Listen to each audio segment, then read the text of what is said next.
question you raised about what makes it difficult, you hinted at already in your introduction. I think the main issue is defining the problem that you're facing. So understanding where the uncertainty arises from in the particular situation that you have.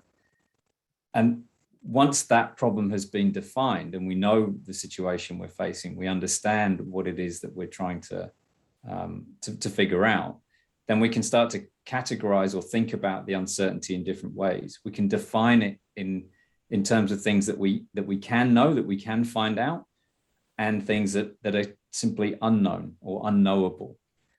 And once we've started to divide up the problem into those different types of uncertainty, then we can start to figure out where does the information lie that we need in order to reduce uncertainty.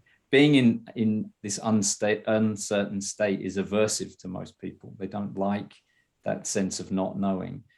And so just figuring out where the information lies, how to organize that information in ways that we can then rely on and use to inform our decisions is something that is, I think, at the root really of understanding the psychology of judgment and decision making. Thank you, Ben. I think it's interesting for our participants to also sort of get to know our facilitators on a personal level. So a question I had for you is, you're an expert on decision making. How do you apply that in your own life? Do you sometimes use the science of decision making to your own daily lives, or do you think that is quite a separate thing? No, I think it's absolutely relevant to our daily lives. And I mean, I think a lot of perhaps the popular conception that one hears about decision making is that we have these biases, or that we're somehow unable to be rational and decide in rational ways. And I think part of what I tried to communicate in my module was, what do we actually mean by a rational decision, and what do we mean by being biased? And in fact, when it comes down to it, I think we can look and see that humans are incredibly adaptive, incredibly resilient decision makers, and that they can indeed find the information that they need, and they can adapt to those situations. So as a sort of personal example, take the very topical situation at the moment of vaccination. So the decision about whether or not to get vaccinated is for some people a very difficult one. For other people, it's a very straightforward, yes, I want to get a vaccine. All I need to do is find out where to get it. But for others, there'll be factors involved. Maybe there's other medical conditions that you need to consider. So there's information that you need to source. You need to weight that information appropriately, and you need to figure out, okay, what are the things that I don't know?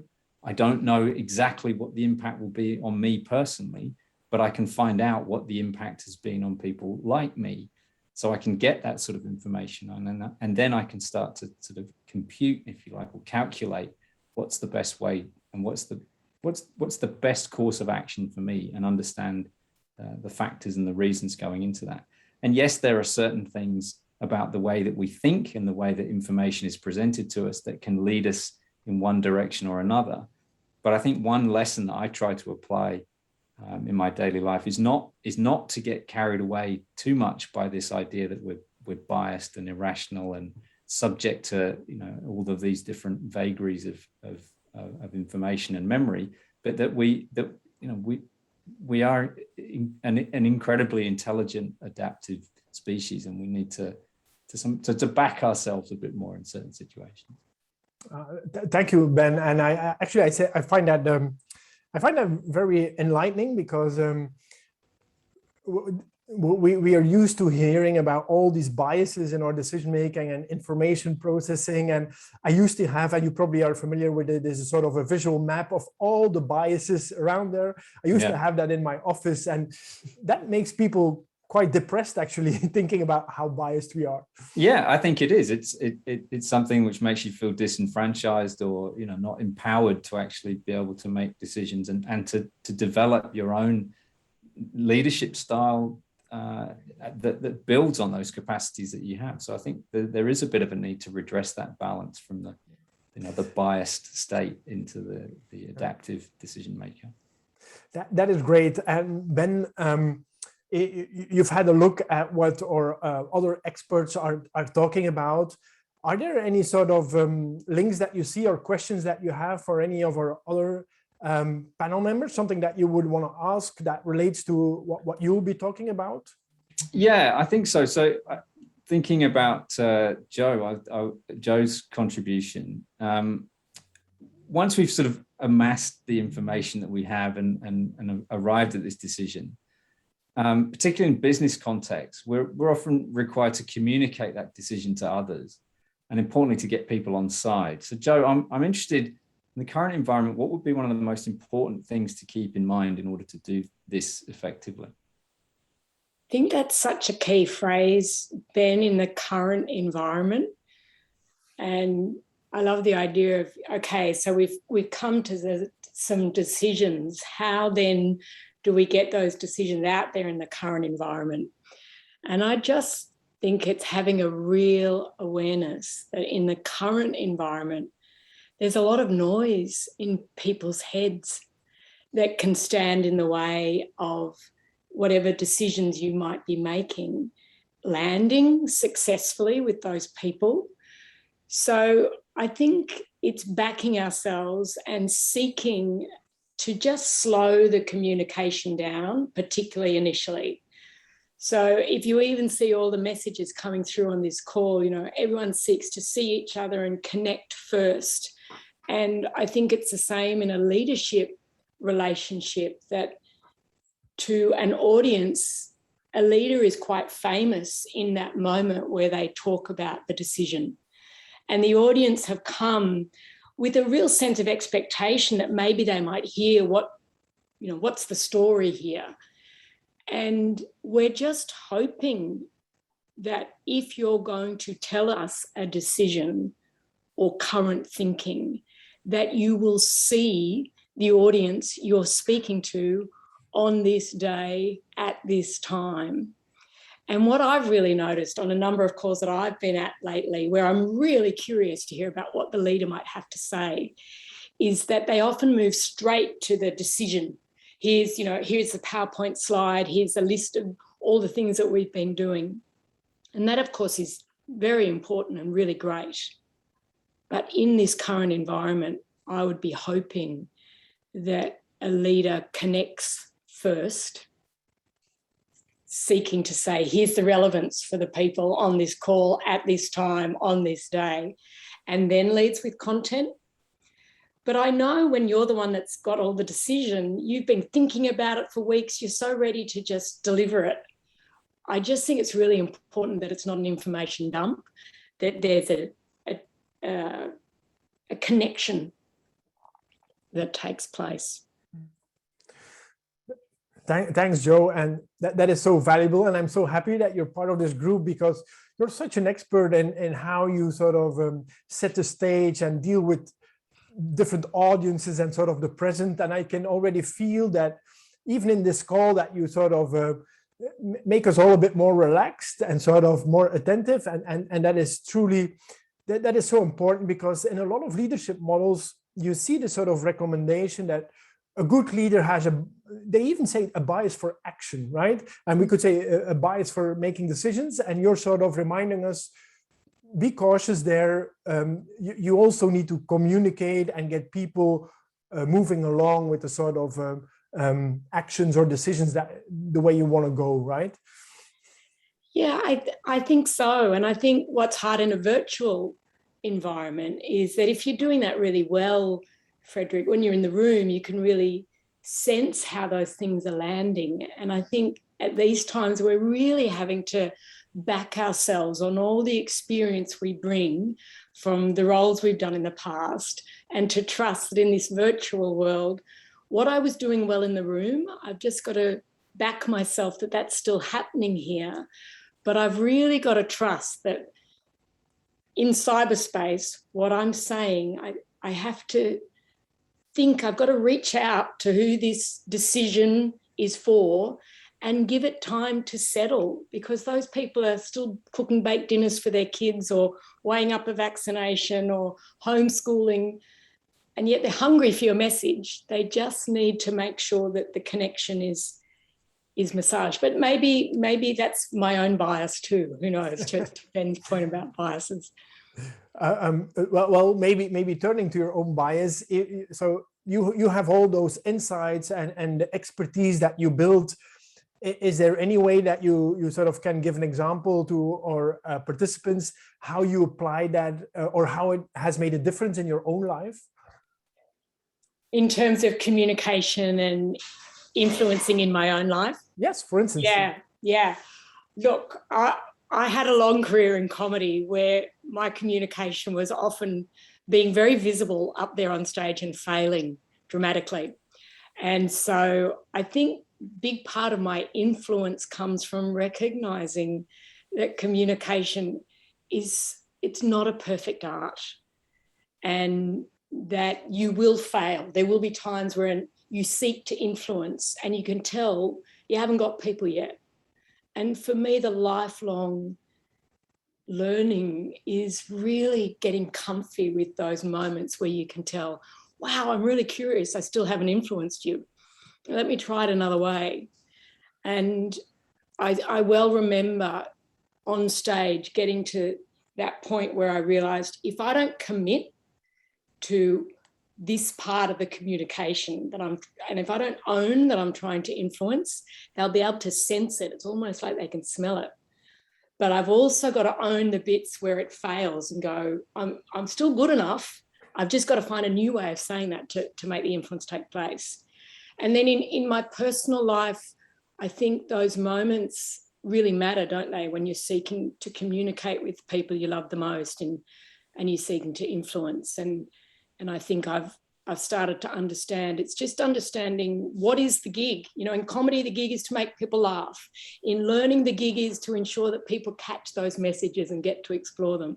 You know, as a mother with my communication, the gig is often to be an advocate for my child. And I think there are aspects of all those gigs that are really hard. And in comedy, the one thing you learn is you've just got to commit and keep being curious about coming at it from different directions. And often that means listening to how your influence is being received by others. But Frederick, I mean, this is at the core of so much of what you do.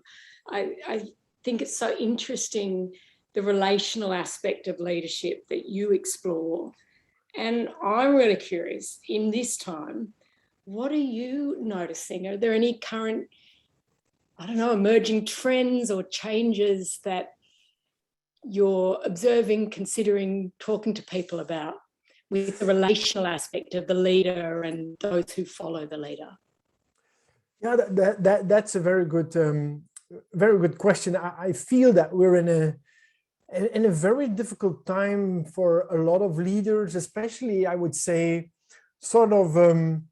the sort of middle managers that are leading maybe smaller teams, let's say 5 people up to 50 people. And in the past, let's say 10, 20 years, what we've learned, and all those leaders have sort of learned a supportive leadership style where they're more coaching people, right? And we see that in also in our research, that the relationship that you build with people, that mechanism is probably the most important thing to get to where you want to go, right? You build that relationship. And a lot of leaders have done that very well over the past years. They've learned how to build a one-to-one relationship and then sort of leverage that to motivate people, to get the best out of people. And suddenly now, we're all stuck behind screens, right? And there's so much happening. And what I sense in working with leadership teams is a lot of managers are a bit lost because they don't know how to now work with that one-to-one relationship. It's almost gone. And they try to do the same as they did in person, right? They try to do, let's say, the one-to-one sort of coaching, but it's much more difficult because you used to go into the workplace and you could just put your head into a room and say, how are you going? Is everything all right? Or you met somebody on the stairways or something. But now you need to schedule a Zoom meeting. And then that Zoom meeting takes half an hour. And everything is very much scheduled. And it's difficult to read nonverbal behavior, difficult to understand where people come from. So I think one of the biggest challenges right now is, how do you use your interpersonal social skills as a leader and the relationships that you've built, and suddenly in this virtual world where we will be probably for the years to come move towards some sort of a hybrid model of working and a hybrid model of leadership, how do you make that work, right? It's probably quite different influencing and building that relationship almost through a screen. It is quite different, and I feel a lot of people are struggling with that. Which is interesting when we think about the word heart, within the title of this program, because when you're doing it with a screen, there are, I think, some really curious things to explore, to see, well, how do we start with heart, really, to ensure that some of those connections take place? And I'll be really interested to see where it all plays out. Yeah. Very much so. Yeah. So what I sense, so sort of following up on that, is there's a lot of people that are looking then to, they're open to changing, they're open to learning in that new environment, but they're also stressed right now, right? Because there's this pressure. A lot of people are critical now for their leaders because a lot is changing. We look at leadership to make decisions. And what I sense is that a lot of, let's say, emerging, upcoming leaders have this sort of an imposter syndrome. I don't know if you're familiar with imposter syndrome. So we did some research on that. And that is that sort of a feeling that you almost feel like a fraud. Yes. You have the feeling that everyone else knows what they're doing except you, right? And that makes it very difficult if you're a new leader or you're leading in a new environment. There's a lot of pressure on you to sort of pretend that you know what you're doing. And what happens is then people take on a sort of a recipe for leadership, or how other people expect them to behave. And I feel that that's sometimes gets into the way, blocks them to finding their own voice, their own leadership style. So interesting. And I think it comes up so often, this whole sense of imposter, authenticity, that it can almost be paralyzing for people, that they become so reflective that to actually be present to the engagement becomes really challenging for some people. What do you think the challenges are for people to find their authentic voice and their authentic leadership style? And I'm really curious what that means to you. We'll be talking a bit that in our module, but I find that not taking the time to sort of build experience, a bit of experimenting, trial and error, and then reflect on that. And we'll be talking in our module on authentic leadership style. We'll talk a bit about how you can build that sort of your own style and your own voice. Right. Fantastic. Okay. Ali, I see in the chat that people are already asking for you, right?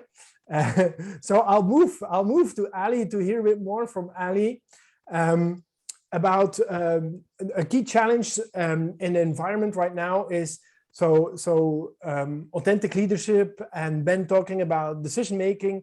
It's often about our own self-awareness, but we also want to sort of broaden that up and talk about, how do you take on a proactive role in your community? How do you make a difference? And when you think about this, what do you see as one of the biggest challenges to assuming this role for leaders? Hi, how are you going? It's so great to be here. I just want to say hi to everyone, and we all had a few issues getting on, and it's really nice to hear your conversations, and I'm sort of relaxing back into being and just an observer of your beautiful conversation. So thank you. Look, in my work with leaders and in leadership research, what I have come to realize is that leadership has a lot to do with values. So the leader of a group or a team, whether that's in a work context or a social context or a personal context, is generally the one who is the most close representative of what that group values. And so it's really interesting to look at leaders and then unravel that and unpack that. So what does that mean about what our group values if we've chosen this particular leader? And so to your question about sustainable leadership and the role, the challenge for leaders in communities is that we need to think that over half the workforce now, at least, has internalized this idea of sustainable development. So this is something that came out internationally. It was codified or written down internationally in 1987 in the Brundtland Report. Sustainable development has now become a value that I think most of us can hang our hat on and agree on that is an important value for us all to have. And a lot of leaders are realizing that it's not just about tokenism anymore. It's not just about corporate social responsibility and sponsoring the local footy club or getting your brand out there. It's actually about the fact that a lot of leaders now acknowledge that it's no good to be making profits if there's no earth to be making a profit on. And so it's not just about the environment. So when we talk about sustainability, it's about all kinds of sustainability. It's about the people that we work with, and it's about the culture that we create. And it's about obviously the climate and the planet. And I think it's really interesting for leaders. I think we're at this powerful time in history, not only because of the pandemic, but because leaders are at this choice point where they have the choice to move their values from this idea of profit and short-term gains and scaling and growth and those kinds of metrics of leadership success towards this idea of sustainability. And what does that look like? What do those metrics look like when we start considering stakeholders rather than just shareholders? So to me, I see that as a huge challenge for leaders, because it takes a lot of courage to shift a mindset away from just profit when that has been the dominant paradigm for much of recorded history, that was the sign of leadership, that you won, that you had power, that you grew. And so when you talk about a challenge facing leaders, not only do we have the day-to-day organizational challenges of just getting through the day and getting through the week, and as Joe was talking about, the sharing results and sharing decisions. So a lot of us are in automatic at the moment, on automatic pilot, just getting through the time that we're living in. So to talk about these challenges can feel a little bit overwhelming. Hold on a second. Like I'm dealing with homeschooling my children at the moment. Don't talk to me about the climate. And I felt like that was the reaction a couple of weeks ago when the IPCC released their climate report saying the planet might warm 1.5 degrees in the next 10 years. And everyone's response was almost like, let's just deal with COVID numbers today and then climate tomorrow.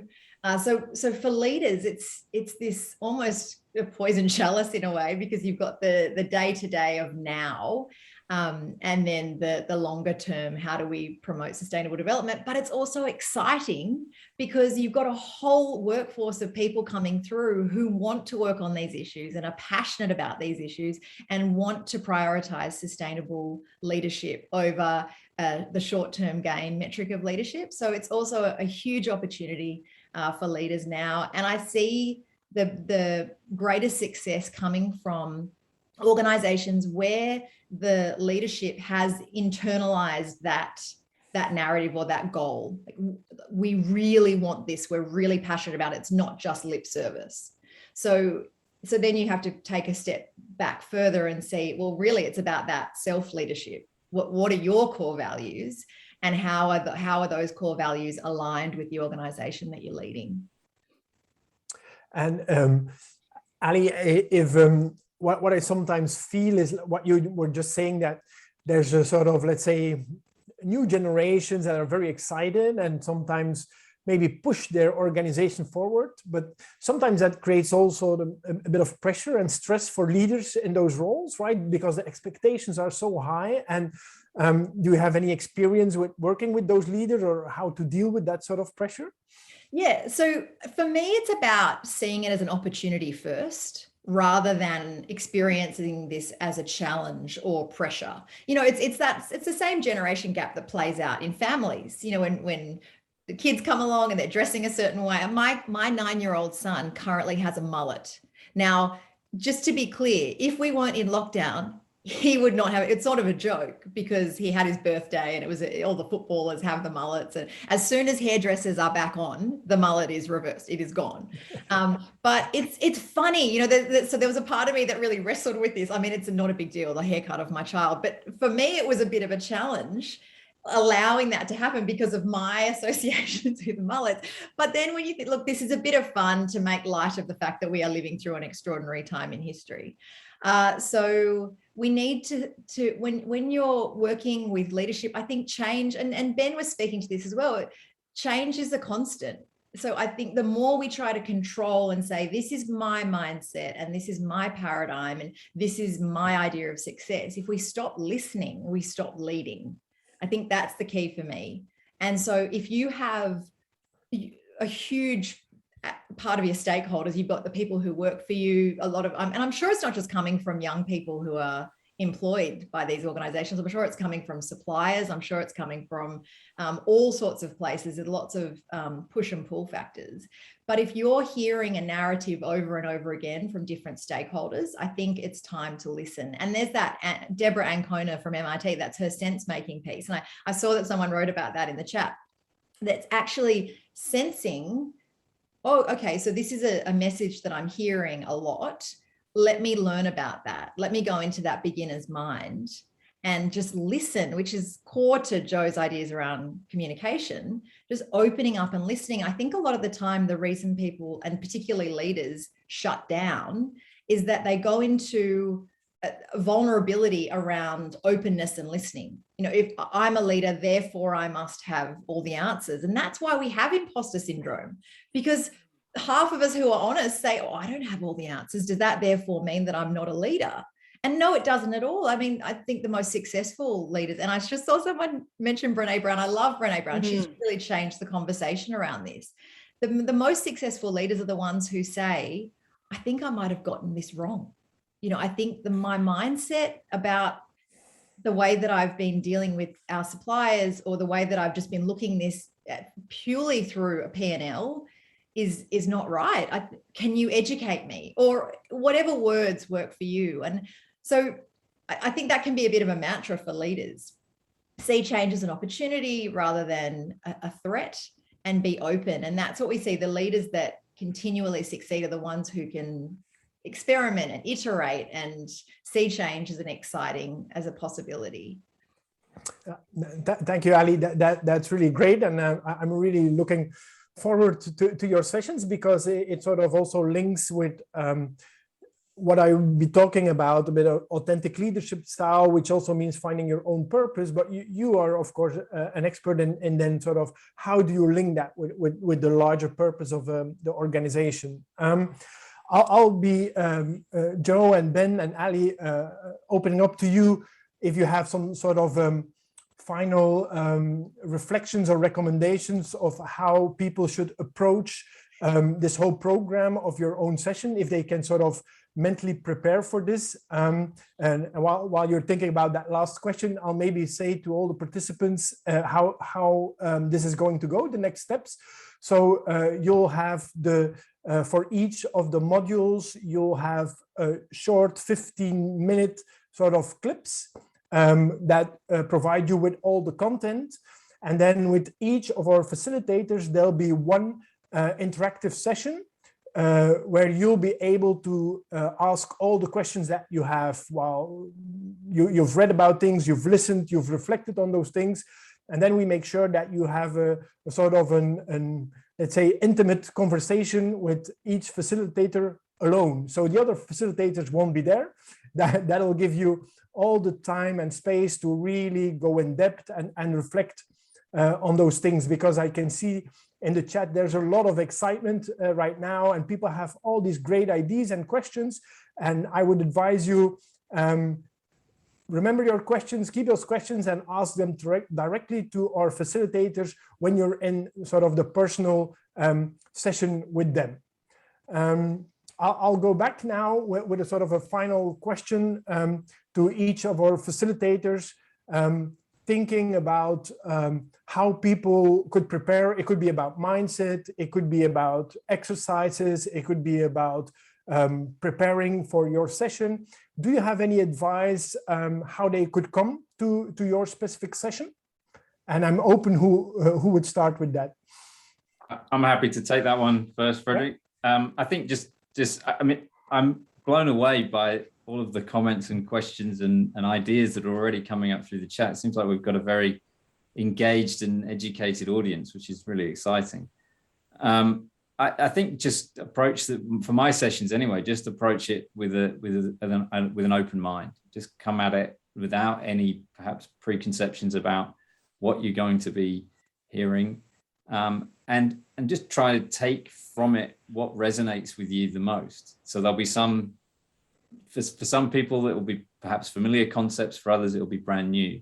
But just try to approach it with an open mind and enjoy it and try to relate it as much as possible to your own situations, be those leadership challenges or the family challenges and all the rest of the challenges that are going on around us at the moment. But I think just from listening to the conversation here, it's going to be a really exciting course for people to get these different but complementary perspectives on learning to lead. So I hope everyone enjoys it. Great, thank you, Ben. Ali, after you.